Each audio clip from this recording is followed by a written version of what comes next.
while and do while loops.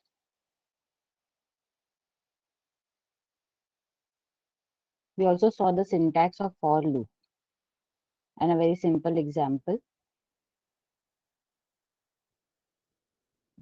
So just revising the syntax of for loop.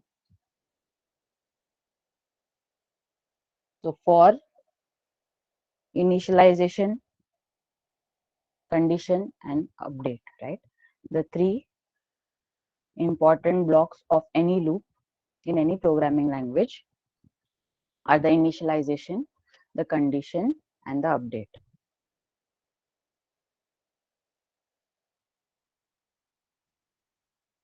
So we saw the very first example, that was to display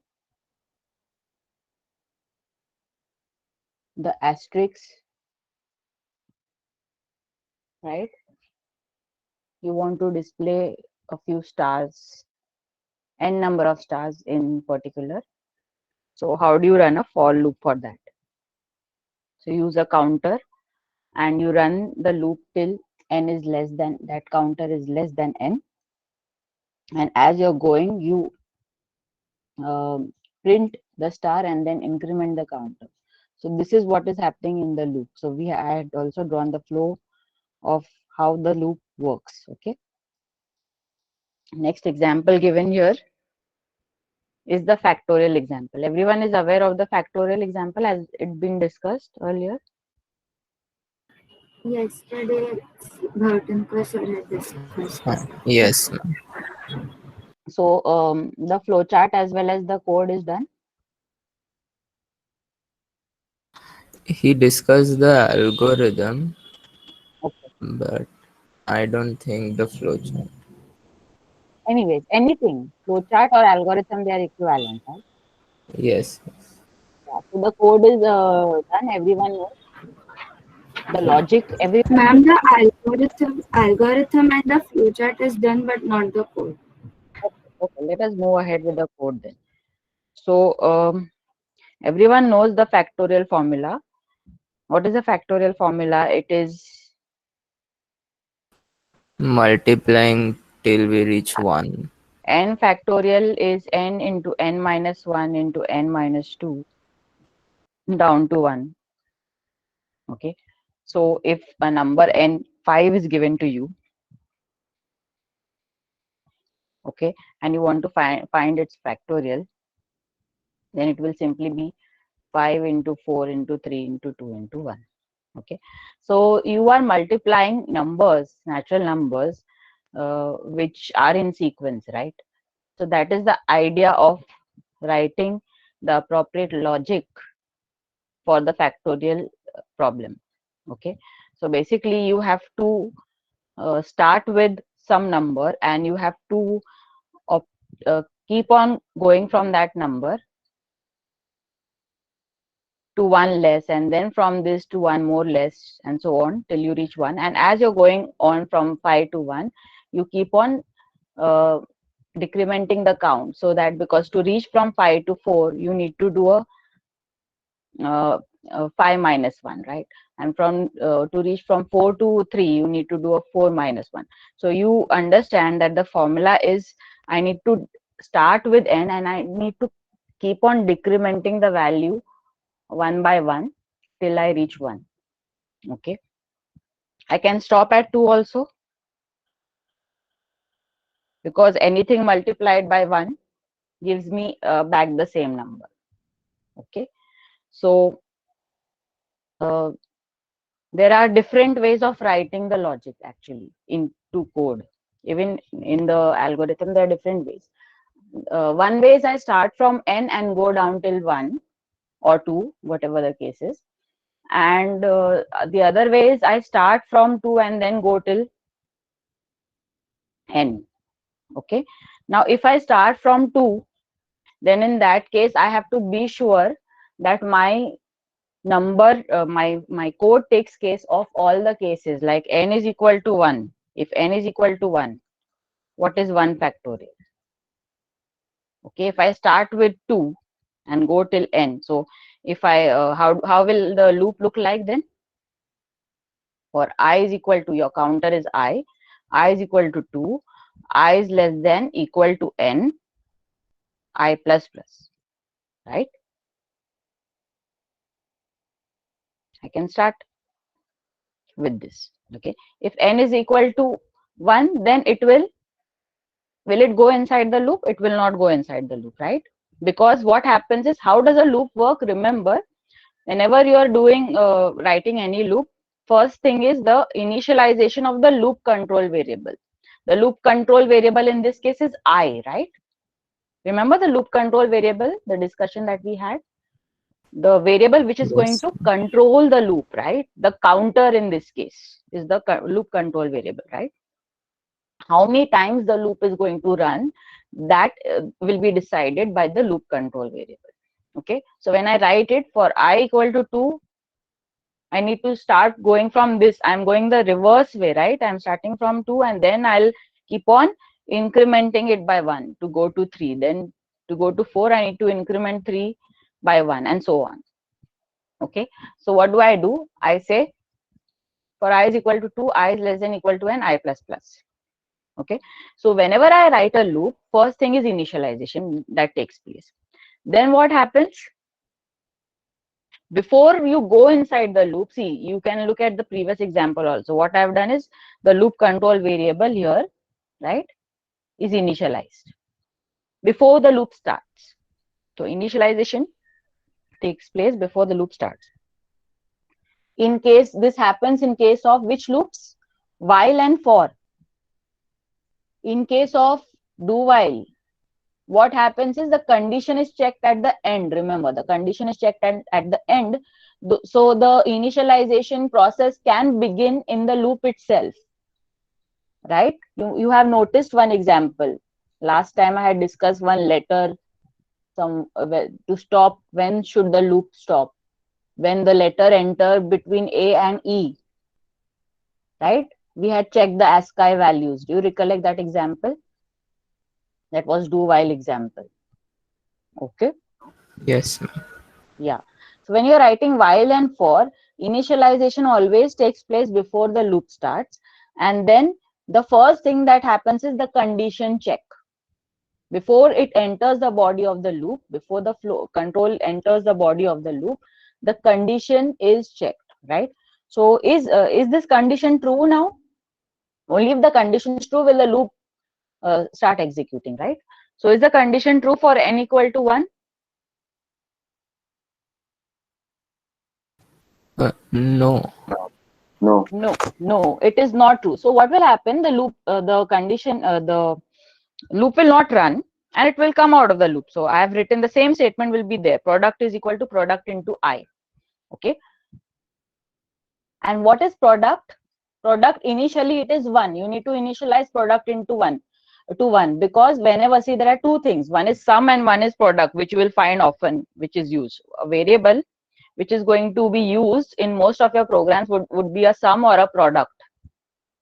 Okay, sum will keep on accumulating numbers by addition.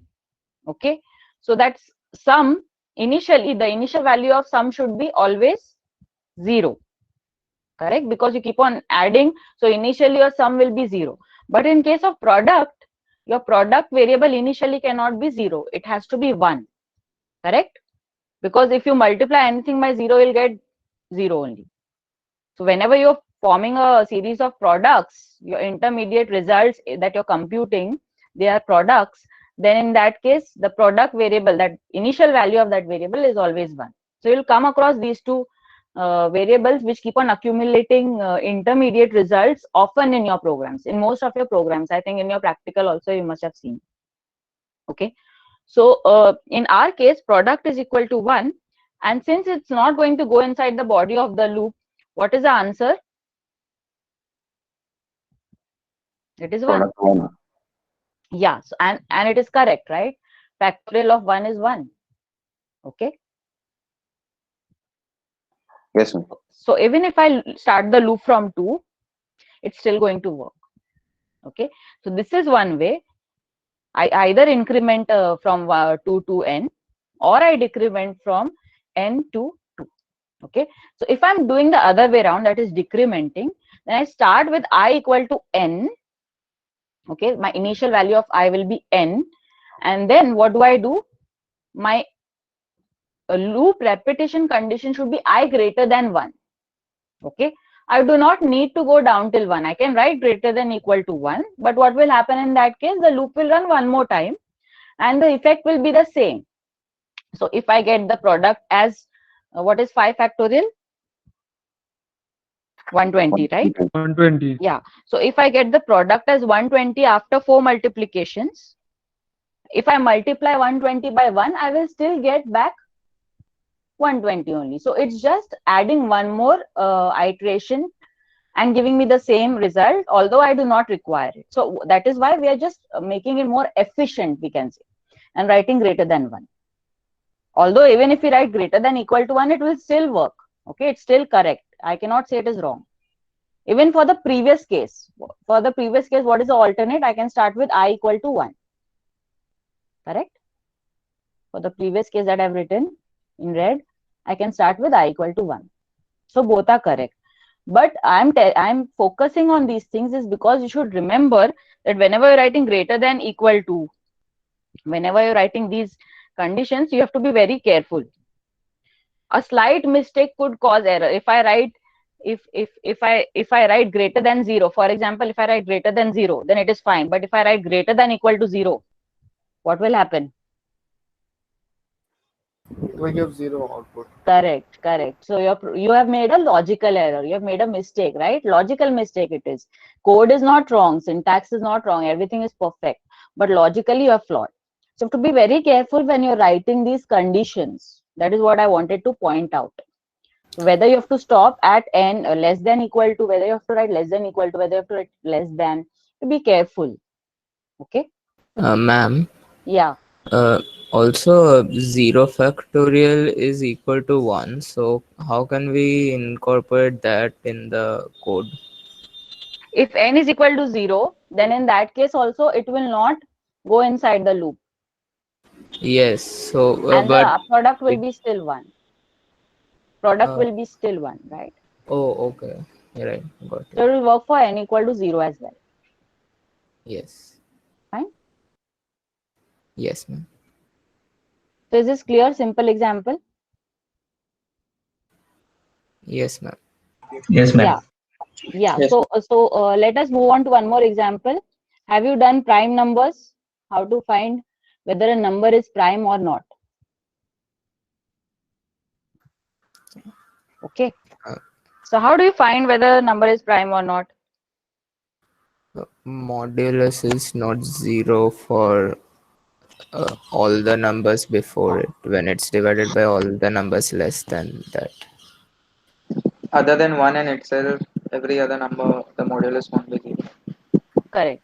So if a number is given to you and you check all the numbers, you starting from 2, you keep on checking 2, 3, 4 up to the number. If you keep on checking whether each number is divisible, and if none of the numbers are divisible apart from so less than n, okay, maybe n minus 1, up to n minus 1, right? So you keep on checking one by one. So you take 2, you check whether 2 is a divisor of n or not, right? N is divisible by 2 or not. That is n mod 2. If I say a number is divisible by 2, then what should I check? How do I check it? Using the mod operator, right? If if I say n mod 2, if the result is equal to 0, then that means 2 is a divisor of n, right? N is perfectly divisible by 2. If the remainder is 0, that means it is completely divisible, right? So any number, if I want to check any number's divisor, I want to check whether it is completely divisible by a number or no, I use the mod operator. So what I do is, if I want to find this, whether this number n is prime or not, I keep on dividing n by all the numbers up till n minus 1, and I check at each point whether the number is divisible, n is divisible by 2 or not. Okay. The moment I find that a number is divisible, That means there is some factor apart from 1 and n, right, which is a divisor. That means the number is composite and it is not prime, right?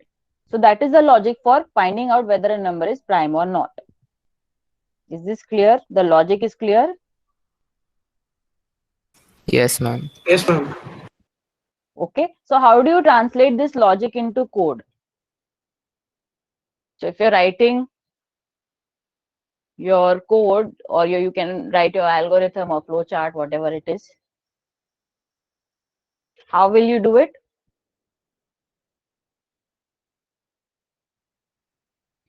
If I'm writing a loop, I'm reading, right? So I read n. We can start dividing it from n minus 1 and decrementing by 1 up to 2. Okay. So what I can do is I'm starting my loop. So before I start my loop, I'll say counter equal to n minus 1. Correct? This is rectangle. Okay. And after that, I check, is counter equal to is counter greater than equal to 2, right? Is counter greater than equal to 2? If yes, that means it is going to go inside the loop, right? Only if this condition is true, it will go inside the loop. If yes, then what do? I check. Ma'am, can you explain the logic once again? I didn't Yeah. understand. Yeah. So what do? The logic is you keep on checking from 2 to n minus 1, whether you are getting a divisor or no. See, because a prime number, for example, if I take a number like 12, 12 is a composite number, right? If I take n value as 12. So the moment I divide it by 2, I will understand that it is divisible by 2. If I write this operation, if I write 12 mod 2, I'll get the value as 0, right? The remainder is 0 because 2 is completely dividing 12. That means I've got a factor for 12 apart from 1 and 12, right? When do I say that a number is prime? Only when it has two factors, 1 and itself, correct? So now I've got one more factor 2 for 12. So the moment I get this factor, I can safely say that 12 is not prime. Okay. This is about a not prime number. What about a prime number? Suppose I have a number 5. Okay. So 5 is a prime number. So what do? I start from 2. So I check, is 5 mod 2 equal to 0? No. Okay. Then I start, go to 3. From 2, I go to 3. Is 5 mod 3 equal to 0? No. Okay. Then I jump to 4. I check whether it is divisible by 4. Is 5 mod 4 equal to 0? No. Okay. I keep on checking till I reach n minus 1. In our case, n minus 1 is 4, right? So I stop. So when my divisor becomes 4, I stop. And I found that none of the times that I was checking the divisibility, it was true. And that means there are only two factors for 5, that is 1 and 5. No other factor in between 1 and 5. That is from 2, 3, 4. There are no factors. There are no factors at all for 5. And that is why 5 is a prime number. Is the logic clear now? Yes, ma'am. Okay. So now what do I have to do is I have to write a loop. Right?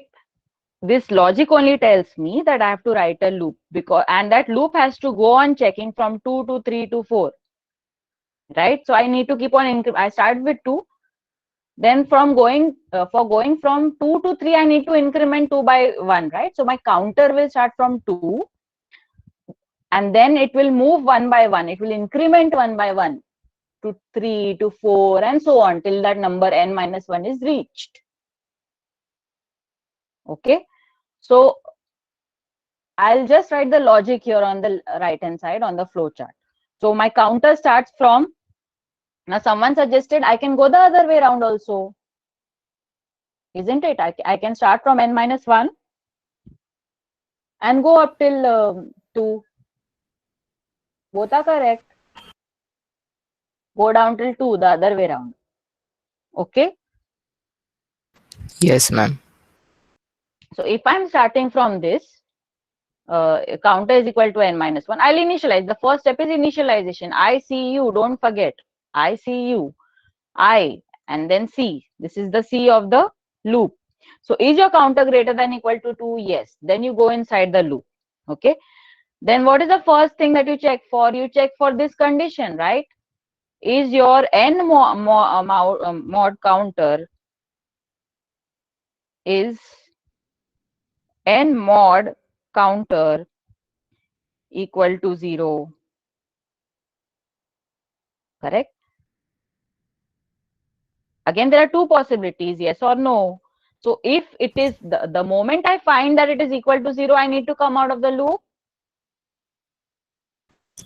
Yes. and report that it is prime. Okay. It is not prime. It is not prime. Okay. So what do I say? No. If it is yes, sorry, I say yes. Yeah. Yes will come out of the loop. If it is no, then what do I need to do? Counter the next number I check whether 3. Okay, 2 se check kar liya. I will now I'll check with 3. For example, the number is 9. So 9 will not be divisible by 2, right? So I need to check whether it is divisible by 3 or not. Correct? So what do I need to do? I need to go increment my counter from 2 to 3. Correct?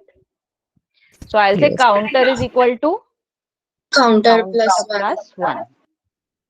So if it is not divisible, the answer to this question is no. I do a counter plus 1 and then I go back and check whether I'm done with all my, I'm down to 2 or no. Is my Counter was initially raised as yeah, n yeah, minus yeah. So it has to, I've started from n minus 1 and I've not started from 2, right? So what do I need to do? The other way around. I need to change this. Counter minus 1. Correct. Very good. So I need to change this to counter minus 1. So you all are not sleeping. Good. So I need to change to counter minus 1. From n minus 1, I will go to n minus 2. Okay. And then I go back. So this is my loop. And the moment it is yes, can I directly say it is prime? Not prime or composite, whatever. Can I say? We'll have to check whether No, it's 1. Very good. I need to check now. How do I know? Because anyways, after I check all the numbers, for example, the number is 5. Okay. Even if in the case of 5, it's ultimately it's going to come out of the loop only, because ultimately it's going to become, the counter value will become 2 and then it will become 1, and the moment it becomes 1, it will come out of the loop. Yes or no? The no part I have not written only of the loop. Yes or no? Okay. So how will I do that?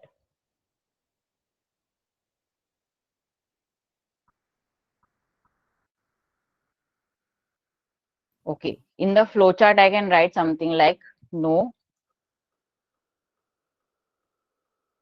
Then I will print number is prime, n is prime, whatever. Okay. Print number is composite. Flowchart, it's fine. Okay. Okay. And then it will stop.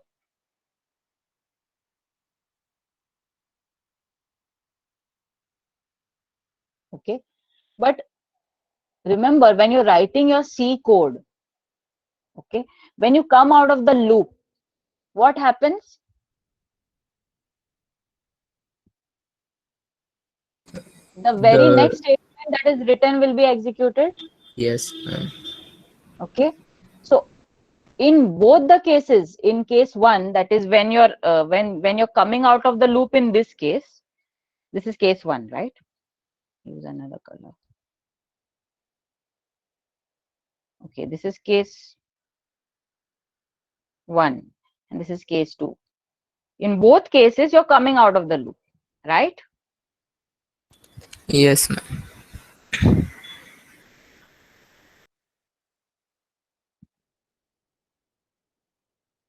Okay. And in both cases, it will always jump to whichever statement is next outside the loop when you're writing your main program. Okay. So this is not the correct solution. Okay. This logically, this loop and all, everything is correct. But I need to add one more thing here. So Check that, whether yes, I need to less make than sure. n. Yeah. So what do I do? I need to check whether the counter is less than Less than n. n. Okay. So what do I do here when I come out of the loop? And here also when I come out of the loop, right? I will check. I have another check. Check. Is counter less than n? If yes,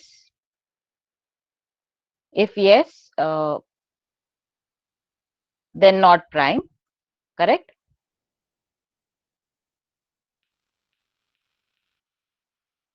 Sorry, if counter is less than 1. If the counter is less than 1, because see, counter started from n minus 1 and it will go down till 1, na? When it comes out equal to, when it comes out, it will be equal to 1. Okay, so if counter is equal to 1, let me erase this and write it properly.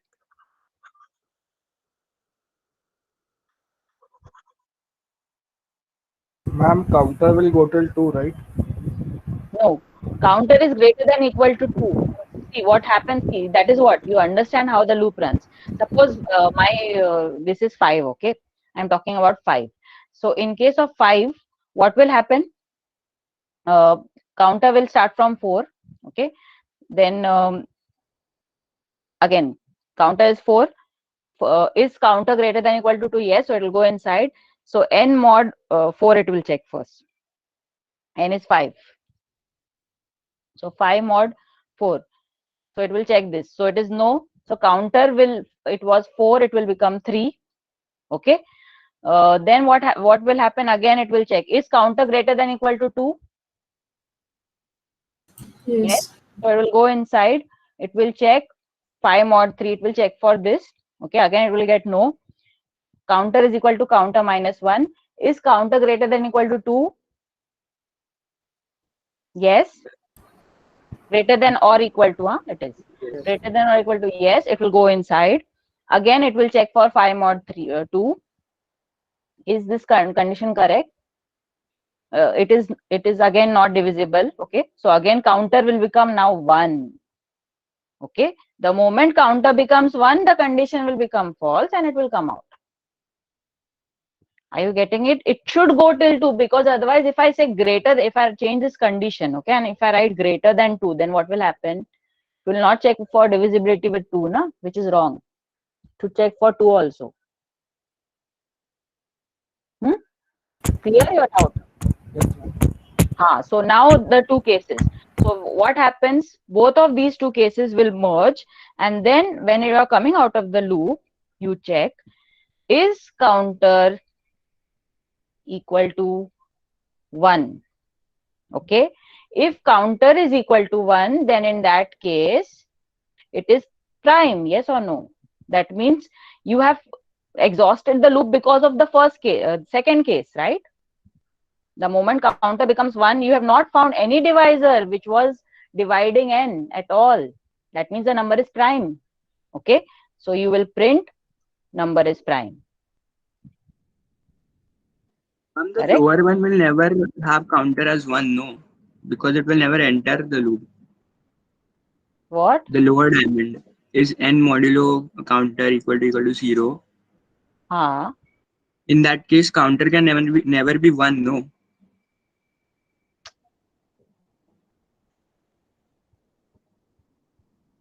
What are you saying? Counter can never be 1 means? Counter is not 1. When the moment it becomes 1, it will come out of the loop. No? It will not go inside the loop. See, the first So on condition. the Yeah. What is your doubt? The first condition itself will restrict your flow to go inside the loop the moment the counter is 1. If the counter is 1, it will Yeah, never so go you inside. can't join the lower diamond to the upper one. No? Array, the lower diamond will, the moment that lower diamond's condition becomes true, won't it come out of the loop? It has to Yeah, come but now out then of we the don't loop. have to check for counter equal to 1 9 there. Array, you did not get the crux of the thing.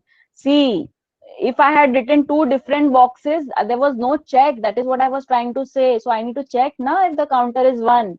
Only if counter is 1, then I can say that it is prime. Otherwise, it is not prime. That is the crux. So Achha, okay, see, the that, moment, that it is connected to coming the out of upper the one. loop. Got it? Okay.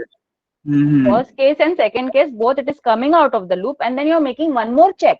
You're making one more check to assure yourself that you're not your number is prime or no. So the moment you come Okay. out of the loop, you check whether your counter is 1. If your counter is 1, that means it is prime only, definitely. Yeah. Because loop has exhausted now without getting any divisor. And if it is anything other than 1, that means it has come out before, and that is why it is not prime. Hmm. Okay. Hello, ma'am. Yes. I have doubt that rather taking counter equal to n minus 1, we can simply say that counter is less than equal to m by 2, right? Because if we see any number, the divisors are till its half. Yeah, so I'm coming to that. I'm coming to that. So instead of, it happens that you do not need to go all the way till n minus 1, but you need to start, you need to go up till half the number only. Yes, yes. Okay.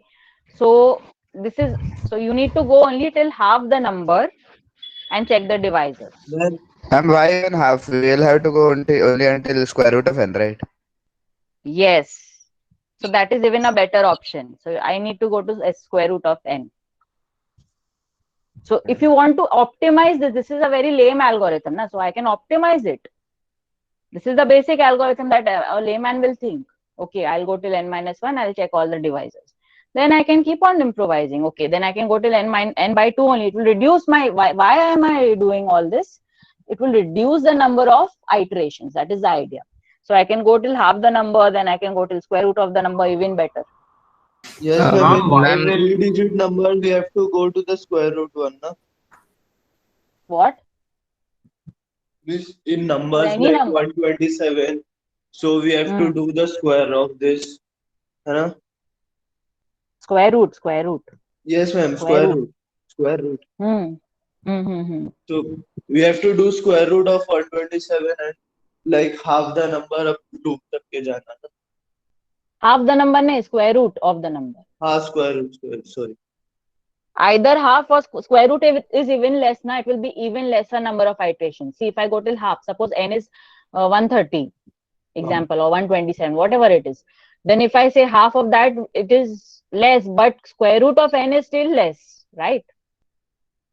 Okay, That is the yes, idea. yes. So the number of iterations you are reducing.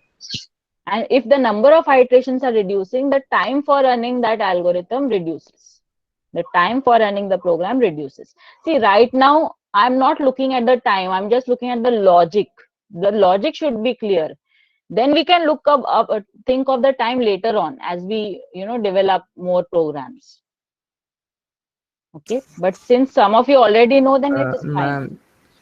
Ma'am, ma'am, can you explain the logic for square root n? I understood n by 2 part, but not the square root n part. ma'am, So, can you explain n by 2 and square root both?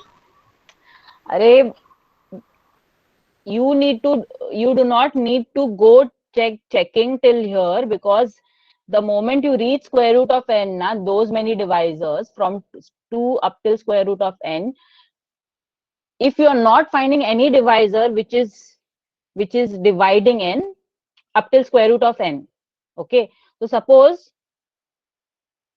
there is any number that you have, say 89, okay, 89 is your number, and if I use my old algorithm, then I start from 88 and go down till 2. How many iterations do I need to follow? So many iterations, right? Every time 1, 1, 1, 1.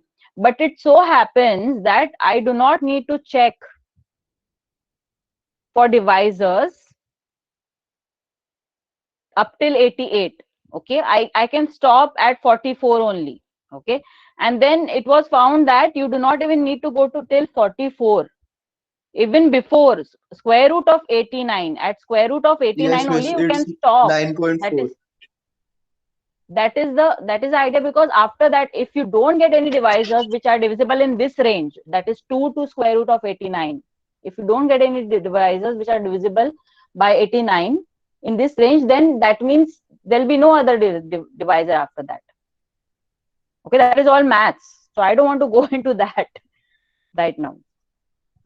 Okay, this is ऐसा कुछ logic नहीं है वो, that is maths. It's a property of that, of division.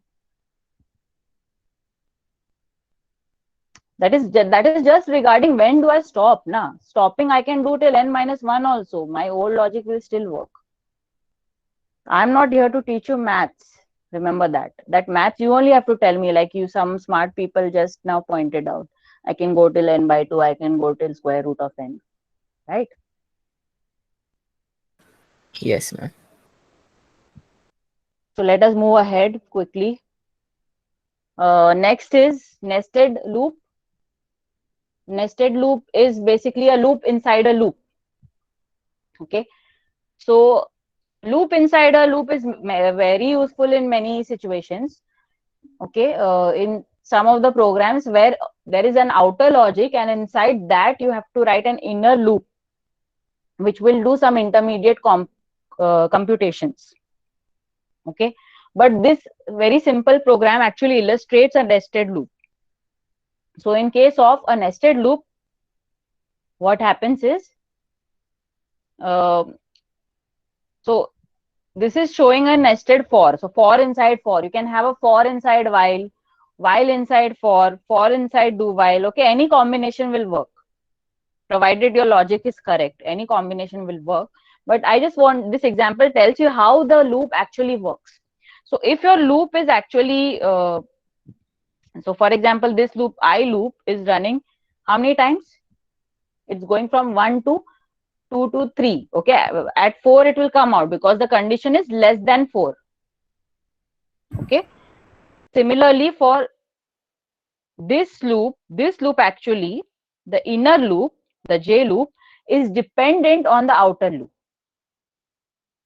Okay, the inner loop is dependent on the outer loop. In what sense?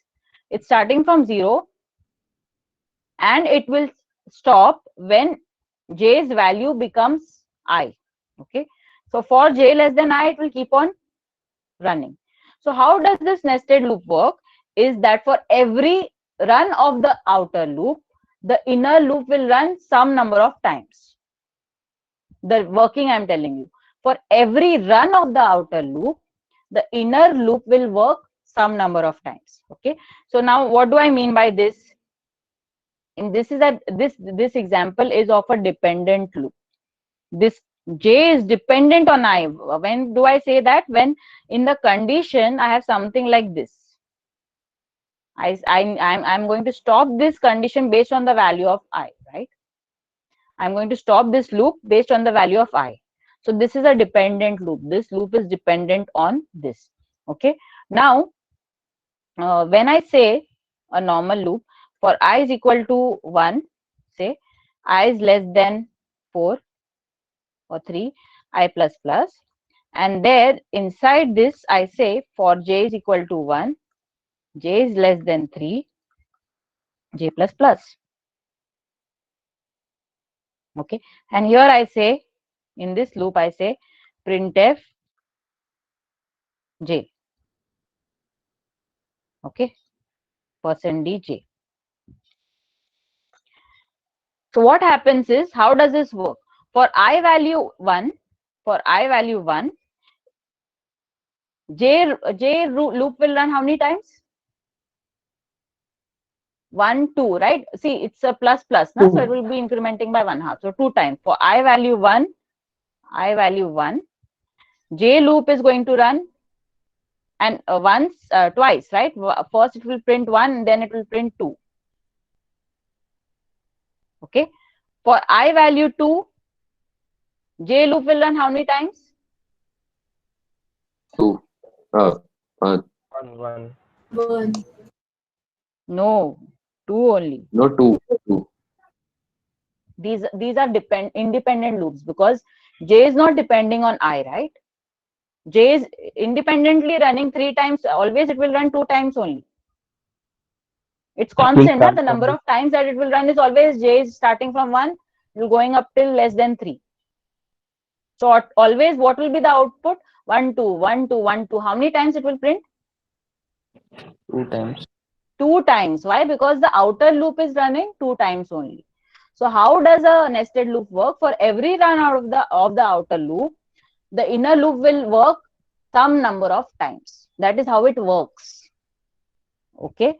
So how many times this J was that loop ran actually totally?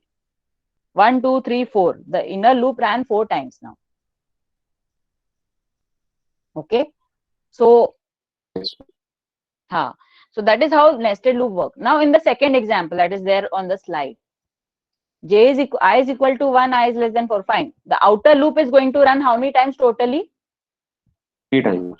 3 times, correct. So what we are doing is we are printing outside also. See, we are printing here.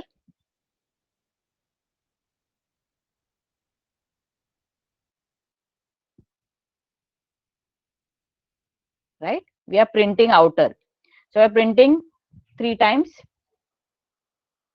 Outer counters value we are printing. I value. Okay. And here for each outer we are printing the J loop. Now J loop is running how many times? I times. Okay. J loop is running I times, right? Because I'm starting the J counter, remember, from 0. I am not starting it from 1. If I was starting it from 1, then what would happen? How many times it would run? N I minus minus 1. I minus 1 I times. minus 1. Are you getting it? So that is how it works. Okay. Now in case of a very again a useful application of nested loops is printing patterns. Okay, this is a very simple pattern that we have written of stars. It's right angle triangle which is inverted. Okay, if you notice that there are 5 rows. Okay, and each row, so you can assume this as a row column format. Okay, so there are 5 rows, right? And in each row there are some number of stars. So these are the columns, right? For the first row there are 5 stars. For the second row there are 4 stars, and so on. And the last row there is 1 star. Okay. So how do I write this in the form of code? Again, I use the nested loop. So what do I do? One loop, the outer loop will keep track of the number of rows. Okay. And the inner loop will keep track of the stars that I'm going to print in each row. That is the columns. Okay. So if this were a perfect square, then in that case, how will my loop look like? Can you tell me? So if I is the or I can say R and C. Let me call R is the row loop. Okay. R is equal to 1. R is less than how many rows are there? 5 rows. 5 rows. 5. R is, yeah. So R is less than equal to 5. R plus plus. Okay. What about the inner loop? In the inner loop only I'm going to print the stars. You agree, right? For each row I'm going to print the stars. Some stars. For each row I'll print some stars. For the first row I'll print 5 stars. For the second row I'm going to print 4 stars and so on. Agree? Yes, ma'am. Yes, ma'am. So let me call this the star loop then. Okay. Star is equal to, now if this was a perfect square, then in that case what would I have? Same as R, I think. Same So condition. star is equal to 1. Star is less than equal to Every 5. time 5, na? 5 Star star plus. plus. So this becomes independent now. Okay, but this is not the case. Okay, let me put this and then printf star, single star I am printing, and then of course outside this there'll be a new line, right? Because after each row that I complete, after the entire row that I complete, I need to give a new line so that my next row is printed on the new line. Is this clear? I print one row of 5 stars, then the next row of 5 stars should come on the new line. So where will I put that new line on? Outside of the loop or inside the loop? Where will I put this? Outside the loop. Outside the nested If I yeah, no, not outside the nested for loop, inner for loop, na, outside the inner for loop. outside the nested one, like the second one. Yeah, that's what I meant. Okay, Yeah. the nested one. Yeah. Yeah. So now I have to change it, tweak it. Now this is giving me a perfect square, and now I have to tweak it. Fine, outer loop remains the same because there are 5 rows only, but inner loop I have to tweak it, right? I have to make it dependent, right? There's a relationship I can notice between the number of stars that I print on each line and the row number or the line number, whatever. For line number 1 or for row number 1, the number of stars is n or 5. Okay, I'll write this is the star number, star count, and this is the row count. Fine. For row number 1, it is 5. For row number 2, it is 4. For row number 3, it is 3. Tell me, what is the relationship now? In terms of row, what is the relationship? Star is equal to Number of stars is less than equal to row number minus 1. Star is equal to, And as row increment, star decrement, or reverse. so what Star is what equal to the last row number. Five Star equals minus 6 row. minus row. Number minus 1. 5 minus row plus 1. 5 minus Row plus 1. row plus 1. Check for all the conditions working, for all the rows it is working. The first case, 5 minus row 1 plus 1, so it's equal to 5, correct. Second row, I should get star as 4. Row number value is 2 in the formula. 5 minus 2 plus 1. Is it correct? 3 plus 1, 4. Correct. Correct? This is the relationship. Yes, ma'am. Ma'am, we can initialize star from 5 and then decrement it. Perfect. That is also fine. I'm talking about this logic, whatever I've written. I can change it. Okay. So if I've written this, this condition has to change. Everyone agrees? The condition will change. What will it Yes. become? Star less than equal to 5 minus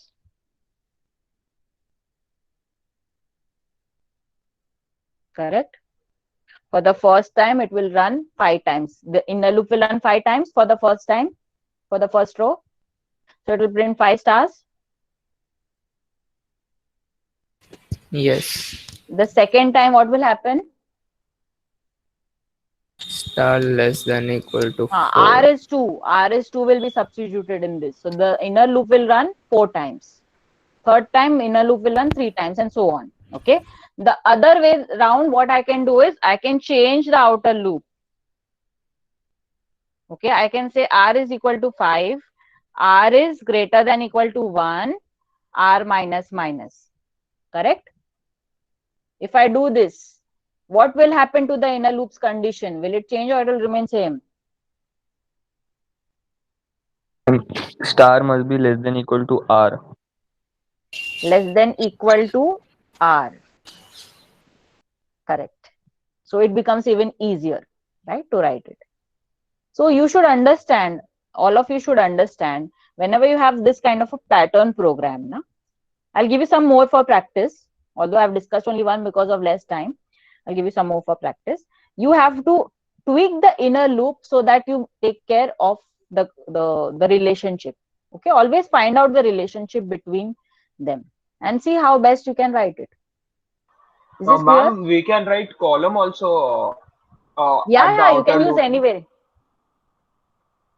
Column, exchange that. Means column would be for the first for loop and the row in the inner for loop. Or that would change. no, the meaning of this is row, na? Each row I'm printing, na? Okay, See, okay. that is why I am not putting column there. Column means column wise I'm printing, which is not possible, na? For me in C, it is not possible. If I go down a level, I cannot go back in C. Okay. Okay. What's the time? Time is up. Okay. So there are two statements which I want to discuss very quickly. Then I will stop. Okay, that is break and continue. Those who have done programming must be knowing about this. So there are two very useful statements, special statements we can say, which can be used inside loops to get you out of the loop. Okay, based on some condition.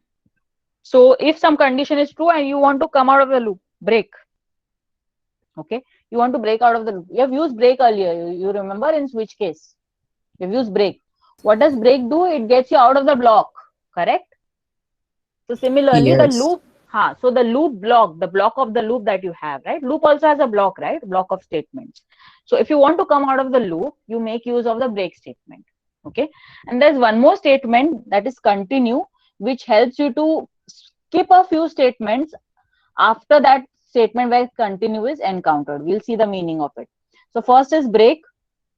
Whenever break is encountered in a loop, you will come out of the loop. In that loop, if you are there, if that break is there, it will come out of the loop. Okay. So it looks like this schematically. So while your loop continuation condition, you have a set of statements. The moment I write break, and even if there are statements outside after this, it will come out of the loop.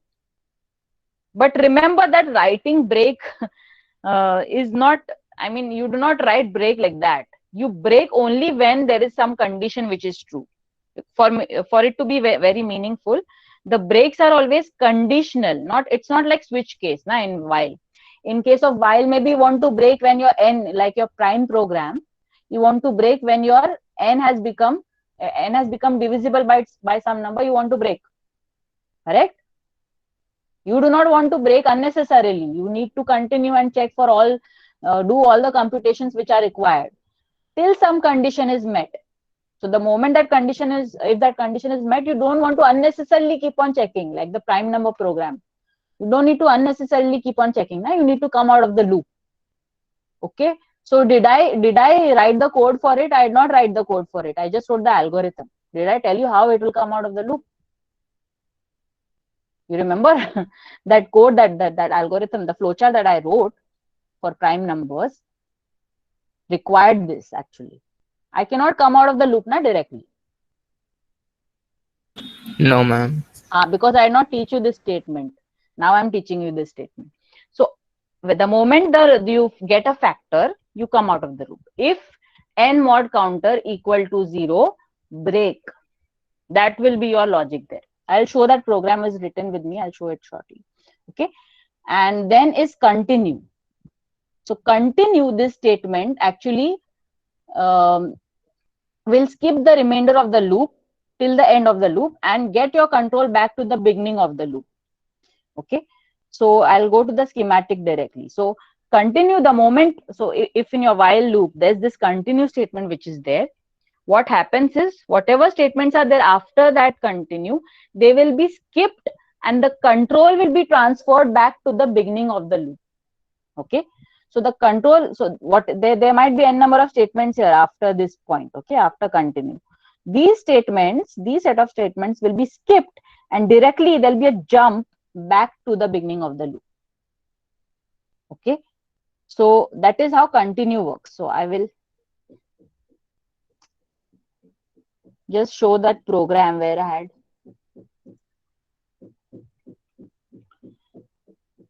Okay, so this is the prime number program. So what we have done is while loop we have written. While your counter, we are starting from 2. In this case, I have started from 2.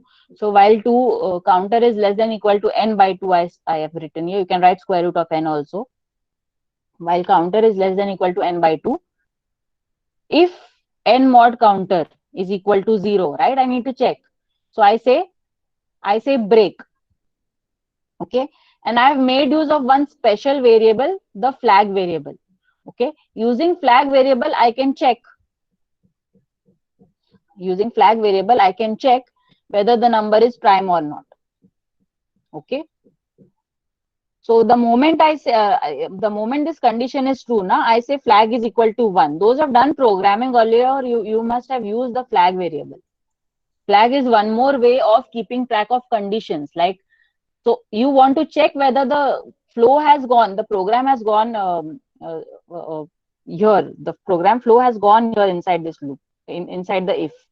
Okay, if it has gone inside the if, you set the flag to 1, so that is a check, that has become a check that you have got some factor, right? You have got some factor. So once, and you say break. If the n mod counter is equal to 0, you say flag equal to 1 and break. So once you come out of the loop, you are checking if flag is equal to 0, then it is a prime number. So flag will still be 0. This flag will never become 1 if the number is prime. The flag will never become 1 if the number is prime. Yes or no? Yes, ma'am. So that is why you are checking for flag. If it is 0, the number is prime. Otherwise, it is not prime. Okay. One more check I have done here, that is for 1. If n that is entered is 1, 1 is neither prime nor composite. Okay. This is just one way of writing the program. There are n number of ways. You can modify this. I'll send this program also to you. Just go through it. Okay. Then maybe next time I'll talk about, maybe tomorrow I will talk about continue and some other things. Okay. Ma'am, will you share the slides? Yeah, this I'll share right away. Don't worry. Okay, thank you, ma'am. Yeah. Ma'am,